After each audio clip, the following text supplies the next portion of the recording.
Hello, hello. This is Suzanne Knabe-Nicol from Police Science Doctor with your weekly doses, not weekly doses of police science snippets.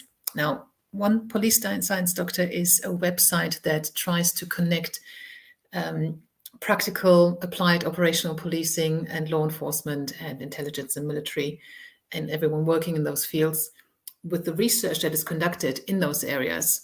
And there's usually not a very good channel of communication between the two.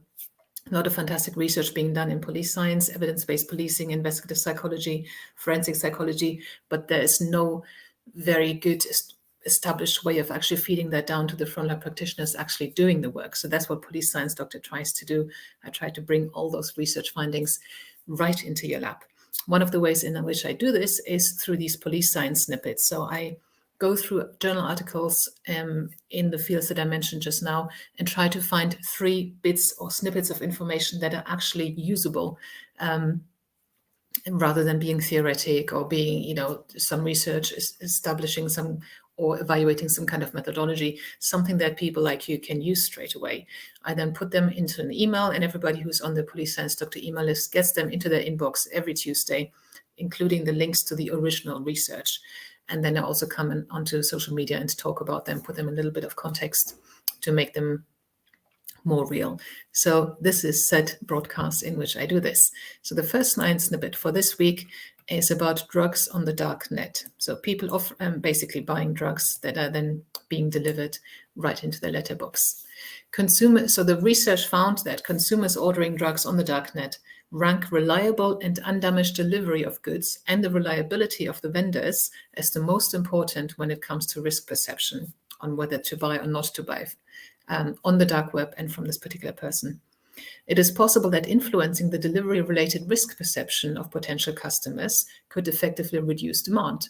So I'm not quite sure what the exact examples are that this research then goes into further detail on, but I'm not sure if it's about sabotaging the delivery process, maybe putting something in place where postal parcels are being searched in distribution centers, where maybe there's a media campaign to say that actually we're going to employ dogs deploy dogs to sniff out any parcels and to somehow maybe sabotage the delivery process or make that more risky to reduce the demand of drugs being bought on the net.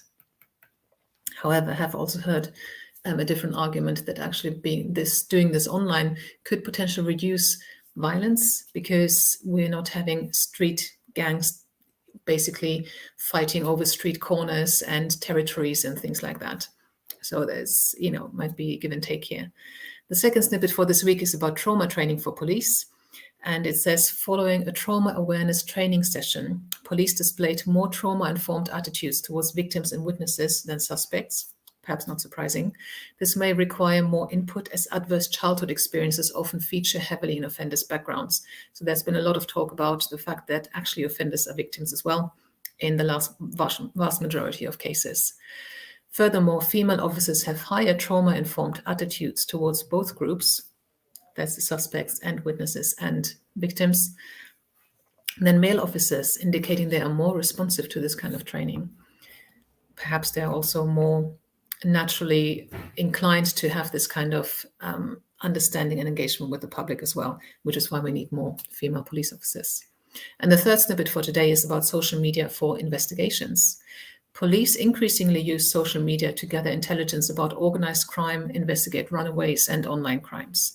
They mainly use Facebook for that, as many officers are personally familiar with it. However, other platforms such as YouTube and Twitter and others are also relevant and should be used more, perhaps following training on how best to do so.